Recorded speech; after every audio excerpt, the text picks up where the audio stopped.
আপোনালোকক জনাবৰ বাবে আমি আপোনালোকক নিমন্ত্ৰণ কৰিছিলোঁ আৰু আশা ৰাখিম আমাৰ কাইলৈ দিনটো জিৰণি দিন আৰু পৰহিলৈ আমাৰ শিৱসাগৰ সমষ্টি ভোটাৰসকলে ভোটদান কৰিব লাগিব। আমি কম সময়ৰ ভিতৰত এই গোটেই কামখিনি কৰিবলগীয়া টিকেট পোৱাৰ পৰা কম সময়ৰ ভিতৰত কামখিনি কৰিবলগীয়া হোৱাৰ বাবে শিৱসাগৰ সমষ্টিৰ সকলো অঞ্চললৈ আমি যাব পৰা নাই, সকলো ভোটাৰক আমি লগ কৰিব পৰা নাই। সেইকাৰণে আপোনালোকৰ এই মাধ্যমৰ জৰিয়তেদি প্ৰত্যেকগৰাকী শিৱসাগৰ সমষ্টিৰ ভোটাৰক আমি আহ্বান জনাইছোঁ, তেখেতসকলক অনুৰোধ জনাইছোঁ, তেখেতসকলৰ আশীষ আৰু তেখেতসকলৰ সহযোগিতা আমি যাতে এই নিৰ্বাচনৰ 9 তাৰিখৰ যি ভোটদান হ'ব সেই ভোটদানৰ জৰিয়তে যাতে আগবঢ়ায় আৰু শিৱসাগৰখনক গতিশীল কৰাৰ ক্ষেত্ৰত তেখেতসকলৰ সকলোৰে সহযোগিতা যাতে আমি পাওঁ। আমি সজাই পৰাই তোলাৰ ক্ষেত্ৰত কোনোবাই আপোনালোকে প্ৰশ্ন কৰিছে যে আপোনাৰ পৰিকল্পনা কি আছে। চাওক, পৰিকল্পনাটো বিষয়ে মই জনাইছোঁ যে আমাৰ ইয়াৰ পৰা ষ্টুডেণ্ট এতিয়া বাহিৰলৈ পঢ়িবলৈ গৈ আছে শিৱসাগৰৰ পৰা। সেইকাৰণে ষ্টুডেণ্টৰ চাহিদা পূৰণ কৰিবৰ কাৰণে যিকেইটা শিক্ষা দিশত যিকেইটা দিশ, এই দিশকেইটা আমি পূৰণ কৰিব লাগিব। চিকিৎসাৰ চাহিদা পূৰণ কৰিবৰ কাৰণে চিকিৎসাৰ ক্ষেত্ৰত যিখিনি আমাৰ মানে কমি আছে, সেইখিনি পূৰণ কৰিবৰ কাৰণে আমি যত্ন কৰিব লাগিব।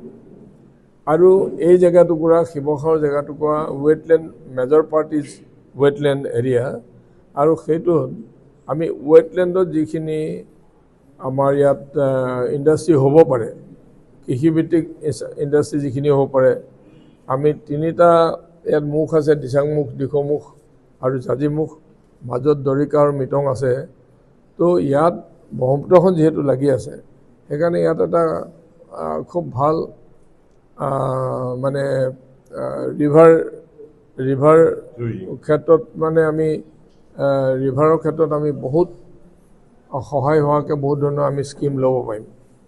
মানে ইয়াতে আমি ধৰক ৰিভাৰ ক্ৰুজত গুচি গ'ল, বৰ সুন্দৰ জেগা আছে, মানুহে দেখা নাই, এতিয়া আমি ইয়াৰ পৰা লৈ গ'লে তো এইটো মানে এটা ফেণ্টাষ্টিক প্লেচ, মানে ইয়াত চাই থাকিব লাগিব।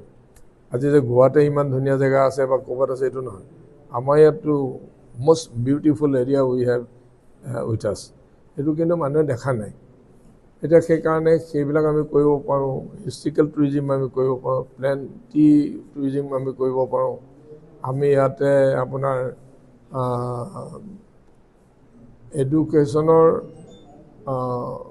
ক্ষেত্ৰত আমি টুৰিজিমৰ ক্ষেত্ৰত আমি সহায় কৰিব পাৰোঁ, বহুতখিনি আগবঢ়াব পাৰোঁ। আৰু আমি চাইছোঁ যে ইয়াত আমাৰ এখন এয়াৰপৰ্টৰ ব্যৱস্থা কৰিব পৰা যায় নেকি।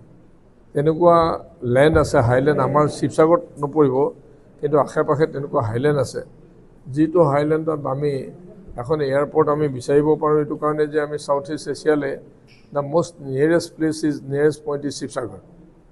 ইয়াৰ পৰা ম্যানমাৰ, ইয়াৰ পৰা ভিয়েটনাম, ইয়াৰ পৰা থাইলেণ্ড, ইয়াৰ পৰা মালয়েছিয়া, ইয়াৰ পৰা ইণ্ডোনেছিয়া, ইয়াৰ পৰা আপোনাৰ Japan, even south west China, সেইবোৰ এৰিয়া আমাৰ ইয়াৰ পৰা এনে ভেৰি ক্ল'জ প্ৰক্সিমেট আছে।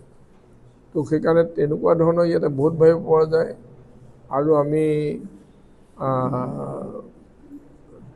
ইণ্টাৰনেশ্যনেল ট্ৰেড পইণ্ট আমি ইয়াত বহুতখিনি আমি ঠিক ঠাক কৰিব পাৰিম। শিৱসাগৰে হাত মেলি দিলে ঢুকি পোৱা ৰিচৰ্ট এইটো আছে।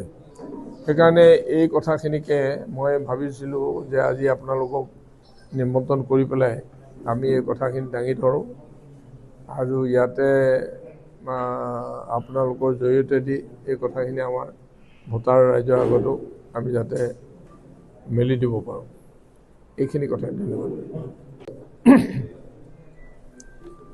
মই প্ৰথমতেই অসমৰ মাননীয় মুখ্যমন্ত্ৰী ডক্টৰ হিমন্ত বিশ্ব শৰ্মা ডাঙৰীয়াক মই ধন্যবাদ জনাবলৈ বিচাৰিছোঁ, কাৰণ তেখেতে মিত্ৰজোঁটৰ প্ৰাৰ্থীৰ পক্ষে এই নিৰ্বাচনত ভোটাৰসকলক ভোটদান কৰিবৰ কাৰণে তেখেতে আহ্বান জনাইছে। দ্বিতীয়তে হ'ল জনপ্ৰিয় মুখ্যমন্ত্ৰী হেমন্ত বিশ্ব শৰ্মা ডাঙৰীয়াৰ এই আহ্বানৰ প্ৰতি শিৱসাগৰ সমষ্টিৰ ৰাইজৰ আমি সকলো অঞ্চলতে আমি সঁহাৰি পাইছোঁ আৰু আমি আশা ৰাখিছোঁ যে নিশ্চয় এই নিৰ্বাচনত মিত্ৰজোঁটৰ প্ৰাৰ্থীৰ সপক্ষে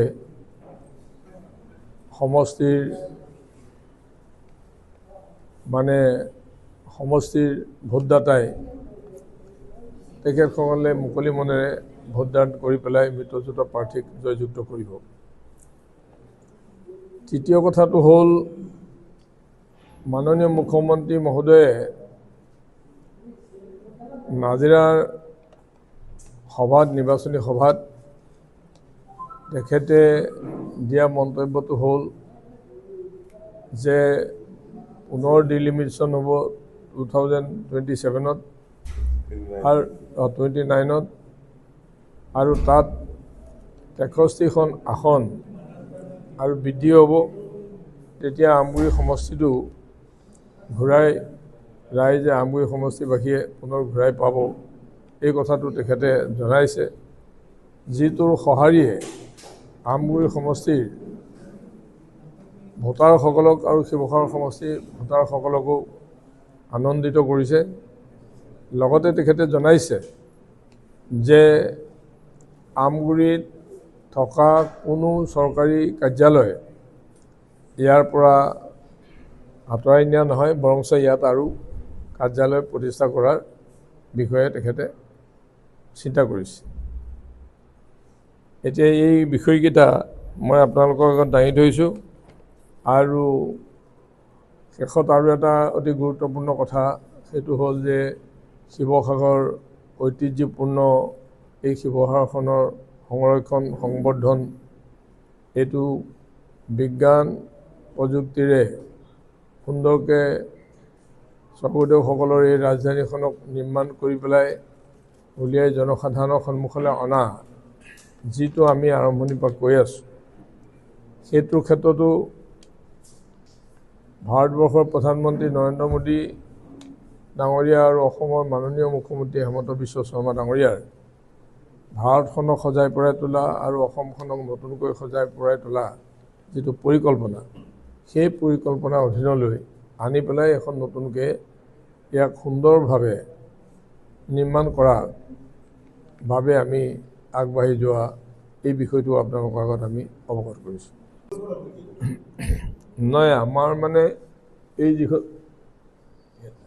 আমাৰ যিখন ফ্লেক্স আৰু পোষ্টাৰ আমি য'ত মাৰিছোঁ, তাত আপোনাৰ ভাৰতবৰ্ষৰ প্ৰধানমন্ত্ৰী নৰেন্দ্ৰ মোদী ডাঙৰীয়া বিজেপিৰ হেড তেখেত আৰু হোম মিনিষ্টাৰ অমিত শ্বাহ ডাঙৰীয়া, তাতে আমাৰ প্ৰেচিডেণ্ট অতুল বৰা ডাঙৰীয়া, কেশৱ মহন্ত ডাঙৰীয়া, তাতে হাগ্ৰামা মহিলাৰী, তাতে দিলীপ শইকীয়া, এইবিলাকৰ পোষ্টাৰবিলাকতো আমাৰ ইয়াত বনোৱা নাই, এইবিলাক চব গুৱাহাটীত বনাই আমালৈ পঠাইছে। আৰু মিত্ৰজোঁটৰ প্ৰাৰ্থীক জয়যুক্ত কৰিবৰ কাৰণে তেখেতে ইয়াতে নক'লেও, ইয়াত কৈছে নাই মইতো নাজানো, কিন্তু তেখেতে মিত্ৰজোঁটৰ প্ৰাৰ্থীক জয়যুক্ত কৰিব লাগে, সেইটো কিন্তু তেখেতে বহুত এনেকুৱা ধৰণৰ সভাত বা এনেকুৱা ধৰণে তেওঁৰ প্ৰেছ মিটত তেখেতে কিন্তু জনাইছে যে আমাৰ মিত্ৰজোঁটৰ প্ৰাৰ্থী জয়যুক্ত ৰাইজে জয়যুক্ত কৰিব লাগে। এতিয়া মিত্ৰজোঁটৰ প্ৰাৰ্থী কোন, সেইটোতো আপোনালোকে দেখিছে। কিছুমান কথা মুকলিকৈ নক'ব পাৰে, কিছুমান বহুত ধৰণৰ কথা ৰাজনীতিত থাকিব পাৰে, সেইকাৰণে তেনেকুৱাকৈ হয়তো কিবা যদি কৈছে মই শুনা নাই, কিন্তু তেখেতে কি হৈছে আজি মিটিঙৰ কথাটো মই শুনা নাই। কিন্তু মই ভাবোঁ যে মিত্ৰজোঁটৰ পক্ষত নথকা হ'লেতো এইটো কেঞ্চেল কৰি দিব পাৰিলেহেঁতেন, এইবোৰ ইমানবোৰ ফটো চটো নিদিলেহেঁতেন। এইটো দেখি আছে, চবতে ওলাই আছে, এইটো পাব্লিছ হৈ আছে। আৰু শিৱসাগৰৰ ৰাইজটো ইমান, মই ভাবোঁ ইমান নোচোৱাকৈ থকা নাই এই কথাবিলাক, বা চিন্তা নকৰাকৈ থকা নাই। এতিয়া মিত্ৰজোঁটৰ প্ৰাৰ্থী বুলি ক'লে তাতে গোটেইবোৰ অসমীয়াতে লিখা আছে, এইটো কোনো বেলেগ লেংগুৱেজত লিখা নাই যে মিত্ৰজোঁটৰ প্ৰাৰ্থী NDAৰ প্ৰাৰ্থী বুলি কৈছে, নেশ্যনেল ডেম'ক্ৰেটিক এলায়েন্সৰ প্ৰাৰ্থী বুলি কৈছে। তেতিয়াহ'লে it is a very clear indication that মিত্ৰজোঁটৰ প্ৰাৰ্থী is Pradip Hazarika and Mitrojyota party should be cast your vote মানে ইউনিফৰ্মলি তেনেকৈ কৈছে চাগে মই আজি কি কৈছে তো মই শুনা নাই কাৰণ মই এতিয়া আহি আছোঁ তেওঁলোকক কোনো তেওঁলোকে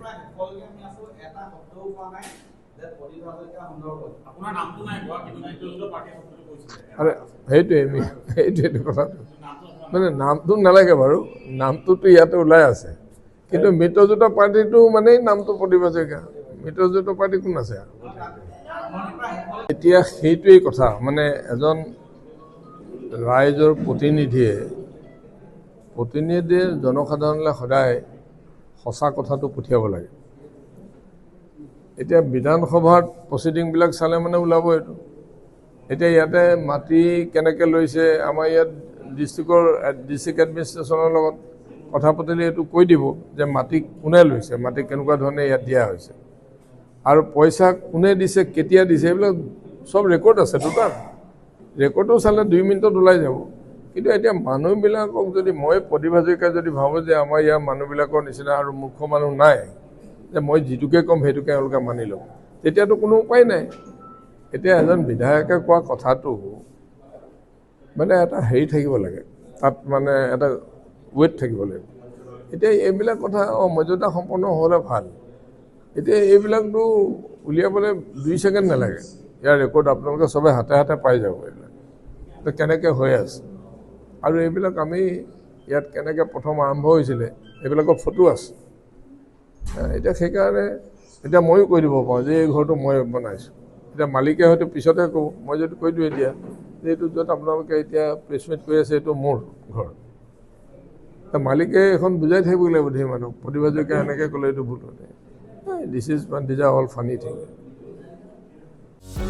যিকোনো খবৰৰ বাবে যোগাযোগ কৰক আমাৰ এই নম্বৰত 9181 307 221